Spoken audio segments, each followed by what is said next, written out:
storage units. Let's just jump right in. Welcome back to the Papa Meat channel. How you doing? How you doing? Coming and sitting down because today we're looking into the odd and disgusting world of storage units. Is stuff starting to pile up in your house? Are you running out of room? Are friends and family starting to make weird comments about your life choices? Fear not, friend. Because there is a simple solution that may only cost you roughly $20 a month, allowing you to relocate your hoard of filth elsewhere. So first off, love Storage Wars. Fake TV show, love it. Love Storage Wars. But then I've been seeing all kinds of videos online of verticals of people like, they find tons of money. It's all This might be the dumbest comment of all time, and feel free to laugh at me in the comment section. Storage Wars is fake? Like, I know it's like everything's reality TV to some degree. It's not reality, it's kind of reality TV. To some degree it's scripted, and is it like, has it been like exposed on the internet that things that they find are planted in there? That's what I would say is fake. I could understand maybe ahead of time someone is like kind of getting a sense of like, is there going to be something interesting in here? Because I can completely understand where if like you're filming TV, that's super expensive. I mean, nowadays they can probably make it a lot cheaper, but like it wouldn't make a lot of economic sense to just keep on going storage unit by storage unit, filming the whole thing until you find one. Because if every storage unit had something crazy like you see on, that show on TV, Storage Wars, then everyone would be investing in these to open them up. The whole reason why that show is interesting because it's actually very rare. So actually makes more logical sense now that I'm thinking it through, that it is at least they check out, they do a little bit of a look, but do they plant things? Like, is it fake? Because that's the biggest thing. I wouldn't be so upset if someone went in before and said, yo, this is a good one. You should check this one out. I don't know if I'd be actually upset. Like, who cares, bro, if we're being real? But I'd be a little bit more annoyed. We'll put it that. I think that's a more precise way to put it. If it was planted and it was completely scripted. But totally random comment, but like, let me know if there's like kind of proof or really solid consensus on that. Anyways, let's just get back to it. fake. I mean, don't get me wrong. I bet you there are storage units where people find some crazy shit. But I want to know, what's some real crazy shit someone's found? I want some disgusting, depraved stuff. And that's what we're going to dive into today, all right? Storage units are a great solution for those with too many possessions. The services range from small rooms to large garages, and these labyrinths are found worldwide and hold all sorts of strange items. However, these large steel buildings are not as safe as you may think. From burglaries to insane tenants and even murder, storage facilities are the wild west of urban cities with chaos hiding behind every turn. So, grab your padlocks and steel boots as we get ready to lift the door on the strange ongoings of storage units. I lived in a storage unit for 2 months. How was It's it? horrible. Oh. It's horrible. It's hot. There's no power really. Did you crank the door open a little bit? No. I've actually thought about this before. Because I was thinking like, okay, well, if it's super cheap and they let you, like it could be, and I didn't think about it deep enough because I was like, oh, well, you could leave the door open a little bit, but not enough for someone to get in. Like you lock it, but you lock it with like 1 inch of space. You set up a bed, maybe you get a portable Wi-Fi, or you just go to a local cafe or something. I'm not saying it would be optimal. I'm sure it'd still be a bad experience. But now I'm realizing there's no bathroom because it's a storage unit. So you would have to hold it or come up with really questionable ideas. And also the no AC. And I'm sure even if you left it open a crack, I'm sure because there's no real ventilation, that especially in the summer and also in the winter, because that's the thing, like not only AC, but like no AC, no heating, no control, no ventilation, it would be hot as balls in the summer, and it would be probably unbearably cold in the winter. That's actually interesting that Papa Meat over here actually has experienced that, and it's he can confirm, where I logically thought through it and realized with 2 seconds of thinking it'd be a terrible idea. Well, not an optimal idea. If that's the only option, I guess. Like, you don't got a lot of options, better than sleeping outside, I guess. That in fact it is not great. But let's get back to it. I was too afraid. Just lock it. I had like a little heater in there, and Doesn't matter. Don't need to know about my life. If you've ever watched shows like Storage Wars, which was one of the most popular shows of the 2010s, it goes without saying that there are all sorts of crazy things to be discovered in storage units. Storage Wars followed a competitive group of buyers traveling from auction to auction, trying to see who could make the most money with the units they purchased, right? $500, sold to the guy for $500. Now I need to make $500 plus more money for profit. That's the show. That's every episode. And there's some bickering here and there. It's trash television. It's also all completely fake. It doesn't matter. Still, eat it up all day. Love that shit. That's what I do. I watch, ooh, Storage Wars on. That's what I do. Over the years, some of the people on the show have found insane things like rare art collections and priceless vehicles. And although this might look impressive, they pale in comparison to some of the stuff we are going to talk about today. Starting in 2018, a man who bought a unit for $500 and was so excited about what he found that he approached Storage Wars auctioneers Dan Dotson to spread the word. Inside the unit was a lock safe and took multiple attempts and 2 different locksmiths before the code was finally cracked. When they opened the safe, they were greeted with $7.5 million in cold, hard cash. I'm not even joking. I would be leaking. I'd be oozing the honey. The maple is going down the tree. You know what I mean? It would be a beehive in my pants, is what I'm saying. Sticky. News of the discovery made it back to the original owners of the unit. Realizing their money had just been sold for less than 1% of its worth, they contacted the buyer with a lawyer offering $600,000 for the unit and the money. No. After intense back and forth, both parties settled on a reward of $1.2 million, and the owner received their money back in full. He still got $1 million out of it, but I would have been like, I'm not fucking giving you shit. Why do you have $7.5 million in cash? There's so many things. First of all, why do you have $7.5 million in cash? Question number one. I don't mean like liquid. You should always have like a decent percentage of your net worth income liquid. I'm actually very for that, FYI.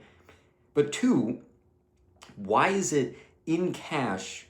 Basically, it's almost like the expression keeping it under your mattress, because some people literally keep it under their mattress, which if you're a robber, you know to look immediately under the mattress, so you shouldn't do that. But and also just like, why is it under your mattress? It's going to get damp and weird and bills are going to crinkle, whatever. Why is it in a safe box? Which I guess if you have that much cash, $7.5 million, why do you have that much cash? I'm going back to that. That is so much money in a massive safe. And then the biggest thing that I think we're all thinking, how do you forget about $7.5 million in cash? Because here's something I will say, because I run a business and some of my clients are financial advisors. And I've actually had a conversation where one of the things with financial advisors is when they get someone on, like they put their social security number and things to figure out their other accounts, and they contact people, and people will forget, like, oh, I have a 401k with $500,000. I totally forgot about this account. Like really rich people. Oh, I have $700K in this account. Okay, I could see that as a thing. But unless this guy's a billionaire, which why does he have a storage unit? Should just buy a house, put this in. Yeah, you should place this in a storage unit. How do you forget? It's also such a, like if you have a retirement account that an employer for 10 years is putting into, and you quickly went to another job, you have all these different assets, whatever. I kind of get forgetting that. But something that's so weirdly unique, like $7.5 million in cash in a safe lock deposit in a storage unit, I just feel like that's something that you would remember. I'm just going to let this play because I have endless questions and commentary on this, and I really don't think I'm going to speak through figuring it out. Like, I'm not going to talk through understanding it. Besides, the final point is, like, what business was this person in where they had this much cash, bro? Usually, little sus, dude. All I'm saying. That's also why you lie. You lie and say, I found $3 million in a deal. I'm not going to tell people about the other $4.5 million. Come on. So wait, also, is this the owner of the original storage unit or the... This is the owner of that's like his unit. That's his money. So he's like, wait, what? Because he's probably like, I forgot about it. It's in there. No one will ever find it. Well, how do you not pay it? I don't know. bit suspicious in my opinion. This is a lot of, I feel like a lot of dubious activities, dude. How do we know it's real? That's the thing now. You can't trust anything. If anything, now I'm like, it's just a headline to get some good press. Many believe that the cash was unmarked and was being held in a locker to avoid the law. Storage lockers are typically used for non-perishable items, and while some are climate controlled, it's never a good idea to store food inside. During a routine lock check, a manager began to smell a funky, sweet smell emanating from a nearby locker. When they opened the door, they found 4 large 55-gallon drums. They slowly opened the barrels and found that inside the unit was over 200 gallons of maple syrup. Oh man. Can you imagine that? We gotta keep those. Relieved that it wasn't anything serious, they contacted the owner and asked why they were storing so much liquid inside the facility. The owner said nothing. The manager didn't remove the syrup, but did notice that bugs and other vermin were starting to hoard around the locker. I think they stole the syrup. I think it's a little syrup thief. So you think that this is... Imagine a maple syrup heist. I mean, I've seen some pretty crazy heists before in the news, and like, half of them I'm like, this can't be real. But what are, like, serious question. Also, like, no response, like, ominous no response on the other line. When you have, like, 7 gallons of maple syrup? Like, I grew up in middle nowhere, Western Massachusetts. Basketball Hall of Fame. Basketball was invented here in that area. So is volleyball. There's a mall. There's some good schools, and then there's a lot of farmland, and there's like nothing else. It's like middle nowhere. I kind of like it. It's not a bad place to like raise a family. I'm not living there right now. I go back there once in a while. But one of the big things, because it was also farmland, there's a lot of maple trees. Maple syrup was a big thing, right? We were, pretty big producers and still are maple syrup. Not like Canada or anything, but like it was kind of like honestly, maple syrup production was a hobby for a lot of people, because one thing during my school year, like, we would have a field trip to a maple syrup facility. That was actually so cool. And that gave you little bits of like the curated sap that like didn't taste like much, but like you could try it and then try some maple syrup. It's so sick. I love doing that. But one thing we learned is how much sap you needed, because you would tap the tree, you would put a little kind of funnel and have a bucket and they would fill with sap. The amount of sap that you needed for just a little bit of maple syrup, I'm like, dude, this gotta be a hobby unless you're the #1 maple syrup producer in the world, bro. Like, I love normal maple syrup and I hate fake maple syrup, and it's gonna sound so, like fake maple syrup. I know, I usually don't care about those things, but I do. But I got it after that, why people do it, because I'm like, dude, it is like gallons of sap to make a little thing of maple syrup. But I'm going way off topic. Let's go back to the video. These are people that like, they went to the Aunt Jemima factory. Yeah.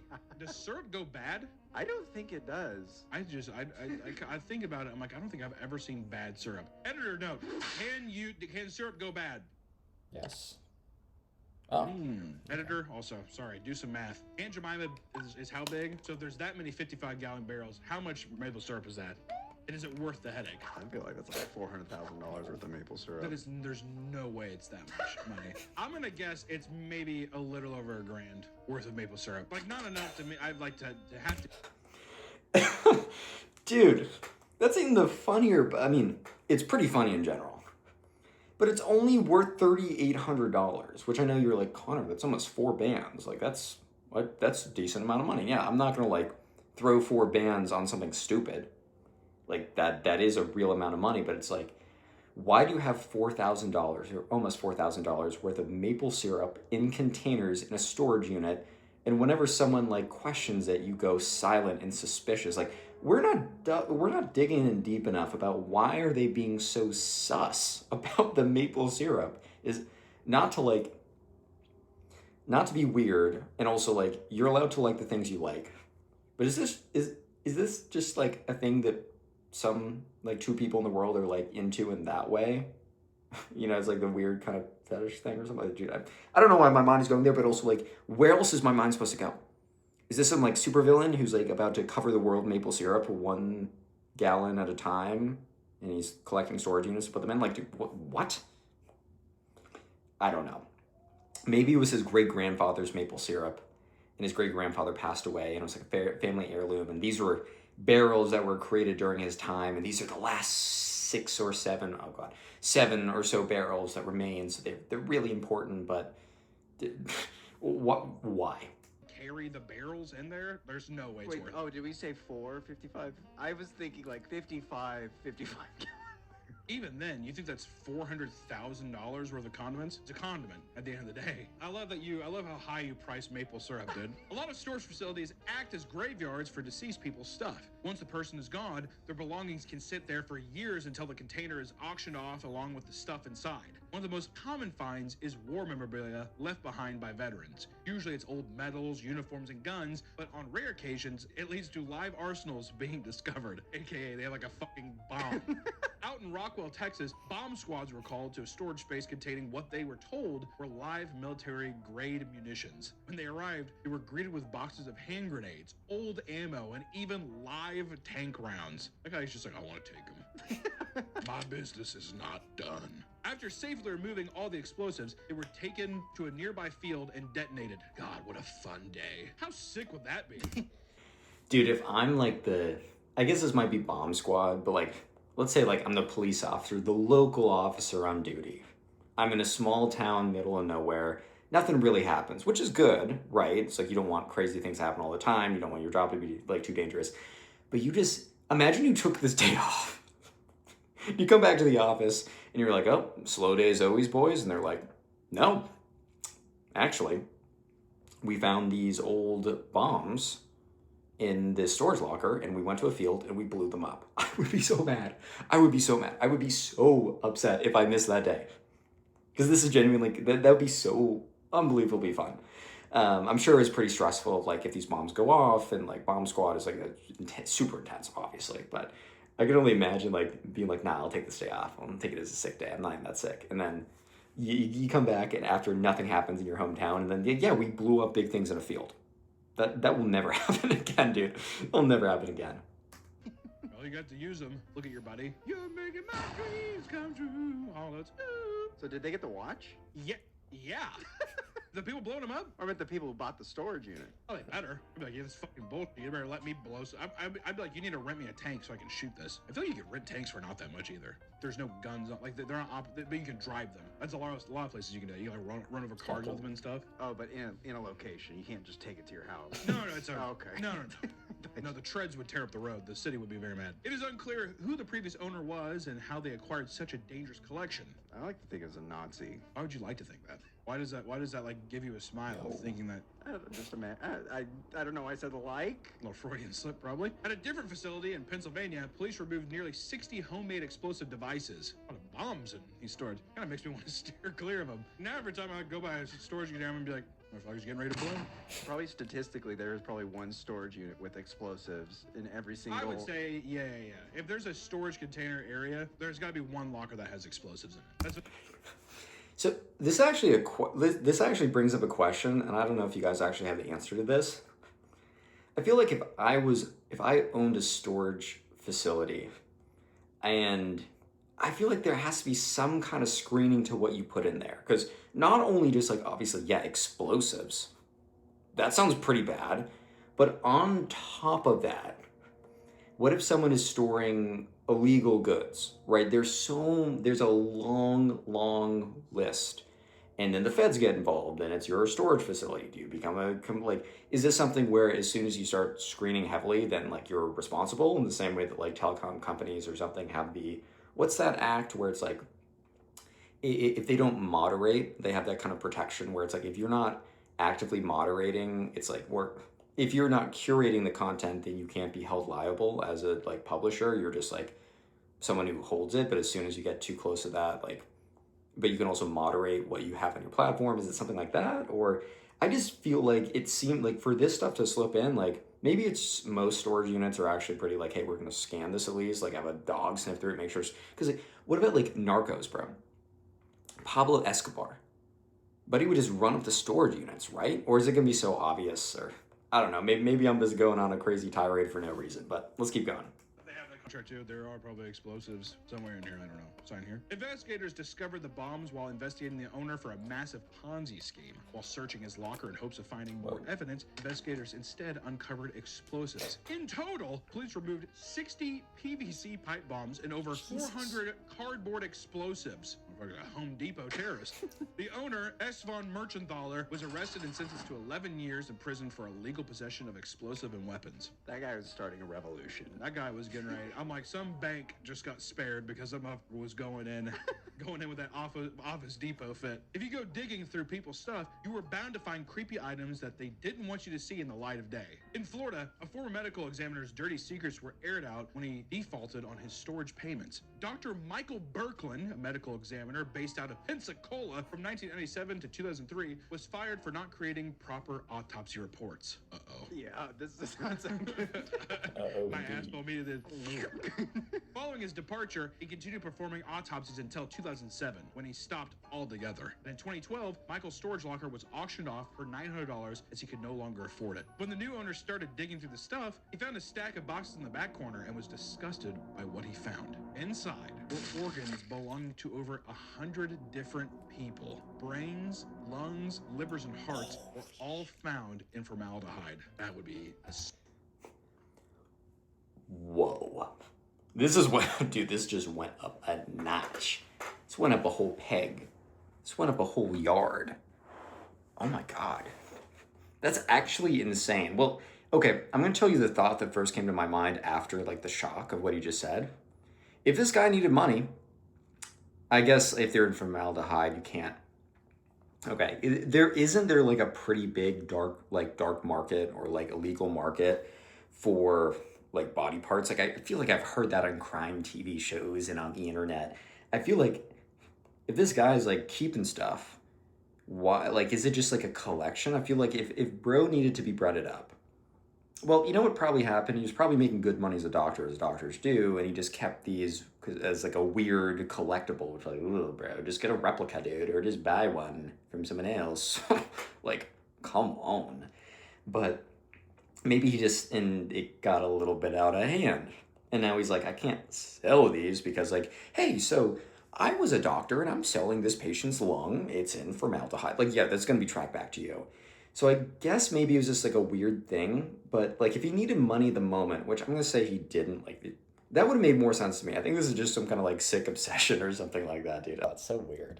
Smell alone. When you open that store, you would have to smell it. Formaldehyde is strong. But it should be sealed, right? Yeah, but I would still think, 100? I would assume that you'd be like, it smells weird in here. Which maybe all storage units have like a funk. But formaldehyde, I feel like you can smell that shit still. I feel like it would emanate a little bit of scent. Even worse, the organs were stored in basic Tupperware and double gulp cups from local gas stations. That definitely has a smell then. I thought they were in jars. Oh my God, not even glass jars, plastic Tupperware and big gulp cups, dude. Fucking big gulp cups. Police quickly tracked down Dr. Berklin and all the organs were removed. He was charged with keeping a public nuisance, improper storage of hazardous waste, and driving with a suspended license. Just threw that on top. Like, we gotta make sure we get this motherfucker.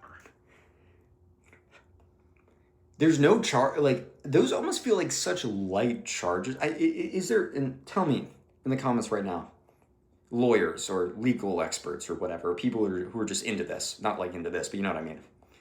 There has to be some kind of bigger charge for like keeping or like misusing, like you're doing like an autopsy or something. I guess he wasn't a doctor. I guess he did autopsies or something.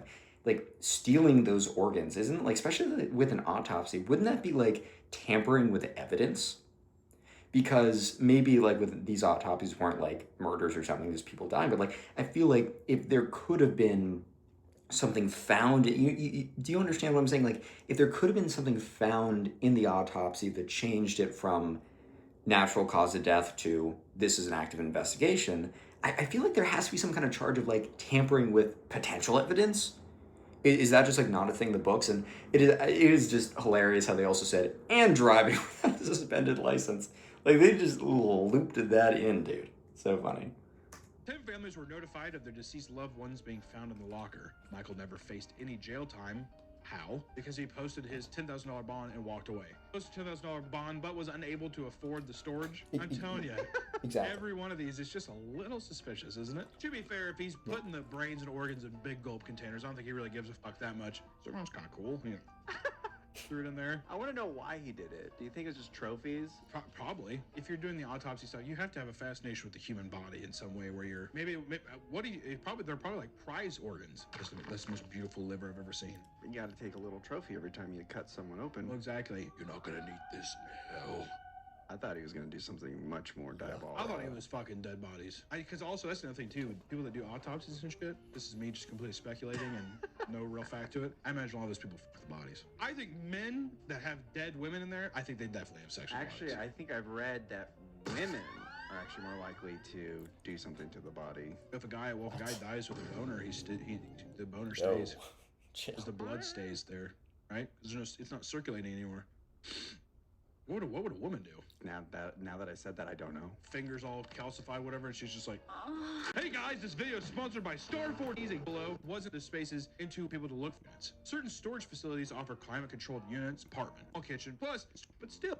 And one building had to be rebuilt after a tornado leveled it, which I didn't want to say, that's unfair. That's a huge jump too, my God. 800 to 1300, holy fuck. That was just an excuse to raise rent. Yeah, exactly. Well, we had to do a new one. I have to do it. It's like, fuck you, dude. Yeah, right. In 2021, Mayfield, Kentucky was hit by a massive tornado that left most of the town in ruin. Angie paid her rent by driving for Uber Eats, Grubhub, and Lyft, and was barely making her rent. But after the tornado destroyed her building, it was sold to new owners who raised the rent to $1,300 a month to help pay for the renovations. Tired of living in a one-bedroom apartment with a collapsed roof, she decided enough was enough and packed up all of her things and lived in her car. Since her car was crammed with stuff, she couldn't do ride sharing anymore, so she decided to rent a storage unit. At the time, she also began dumpster diving for Nike shoes and selling them online, which we've discussed too. The dumpster diving thing, good way to make quick cash, especially if they're nice shoes. Why the fuck not? So she upgraded to a larger unit to store her inventory after discovering it had a power outlet. She brought in items like a fan and lamps, and eventually decided to stop sleeping in her car and live in her locker full time. Angie was able to live in the facility for quite a while, living off her Uber and Grubhub money. However, she was eventually evicted because she was found storing her stuff in units she didn't pay for.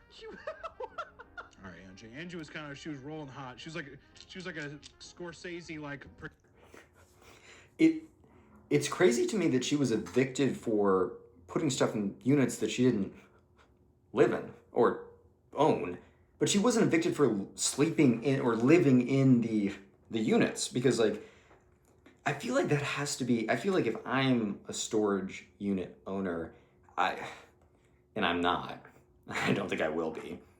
I mean, who knows how life goes, but like I feel like I wouldn't allow people to sleep there, not because I'm just like some evil person who's like, oh, you have to sleep on the streets, but I feel like liability, first of all, I would have screening of what's going in there for the other things.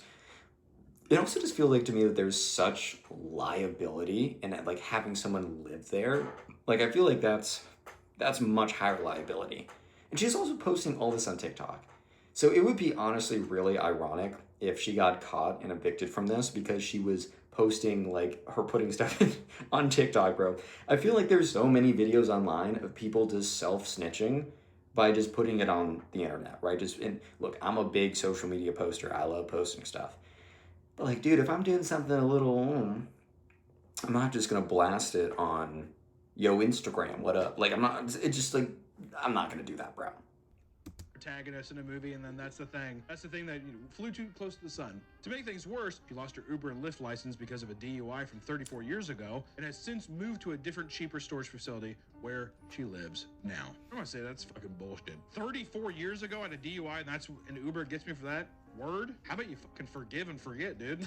People must have complained that they maybe smelled alcohol on her. She keeps putting stuff in my storage locker. I think she's drunk. What if it was that? On TikTok, a couple went mega viral for showing off their elaborate home inside a storage locker. Leyland Brown and his partner run multiple social media accounts under the name Fullest Nest and have gone viral because of a video showing off their storage unit. Hidden behind a wall of boxes was a full-blown apartment, complete with a couch, dressers, and a small kitchen. Leyland claimed he could run through the halls for exercise, use the bathroom whenever he wanted, and play loud music without disturbing anyone. This video would not only build his online following, but also get him kicked out once the property manager saw the video. Following the move out, Brown and his partner had been living in the woods inside a tent and getting continually evicted because he would post where he was squatting on private property. Buddy, give up the social media thing. That or lie about your location, holy shit. Today, the couple lives permanently inside a hotel room and uses generous donations to help them stay out out of storage lockers. Despite there being numerous instances of people living inside of these facilities, it is actually against the law to do so. Some places have input extreme measures to ensure that people don't attempt to create makeshift homes. Managers are trained to identify suspicious activity and contact the police as soon as they suspect someone is living inside a unit. Additionally, more security guards are being hired to patrol, making it increasingly... This is just one of those situations, again, where it's like, don't self-snitch on yourself on the internet. And it's so hard for some people to not do this, bro. It's actually blows my mind how hard this is for some people not to snitch on themselves. Like, just don't snitch on yourself. Easy, right? Wrong. Super hard, apparently, dude. And this almost, like, reminded me, because it's like, building up really good socials, I will say, like, if you only have followers on TikTok, you're probably not making that much money unless you're selling some e-com product. But if they were also doing Facebook, because I'll give you a little creator inside knowledge, because I have a bunch of other social channels where I do a lot better. This is like a fun channel for me. And I also run a company that does social for other companies, so this is kind of my game. This is, at 23, I don't know much about life, but I do know this one thing pretty well. TikTok and Instagram, not going to pay you that much, unless you can do sponsors or you can convert. Facebook actually will pay you. They're not going to pay you a crazy number per views. Like, you'll probably get a 10 to 15 cent RPM. That's how much money you get per 1,000 views. Unless you do longer videos, you can get paid a bit more, but it's more common to blow up. But like, for them, put it on Facebook. They could make money doing that. YouTube Shorts pay you a little bit, but like, if they did like long form videos of like any style inside of a storage unit, could be like React videos like this inside my unit, story time inside my unit, vlogs daily inside my unit, make them really long, you can actually print pretty well. But then it would become a situation where it's almost like that guy on TikTok who blew up. His socials went massive because he showed himself working a normal 9 to 5. And then he quit his 9 to 5 because he had the financial freedom, kind of, from doing that, because he can now do social media, but he was trapped because now everyone's like, I'm not going to watch you doing TikTok lives because I watch you because you're relatable.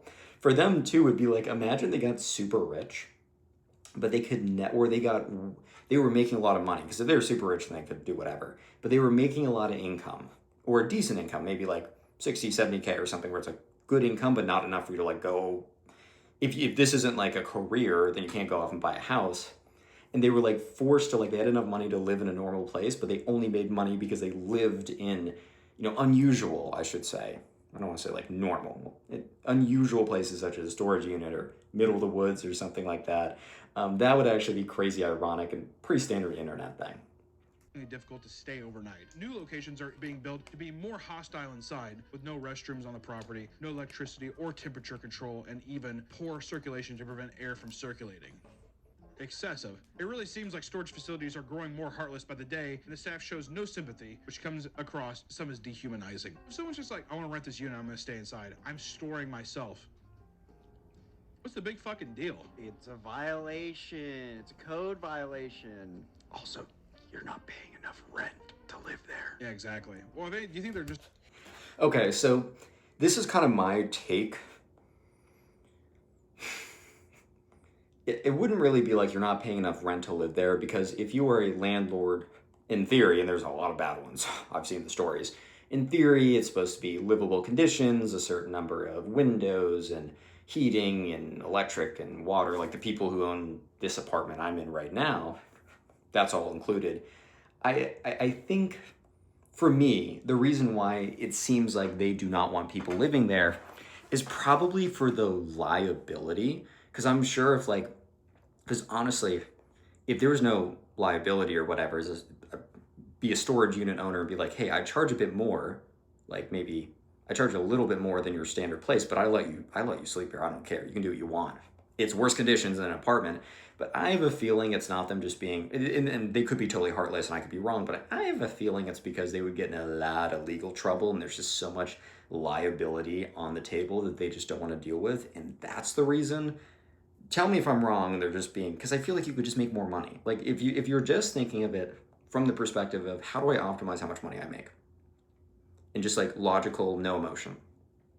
If you could charge a little bit more but say, hey, I'm cool with you sleeping here, why wouldn't they do it?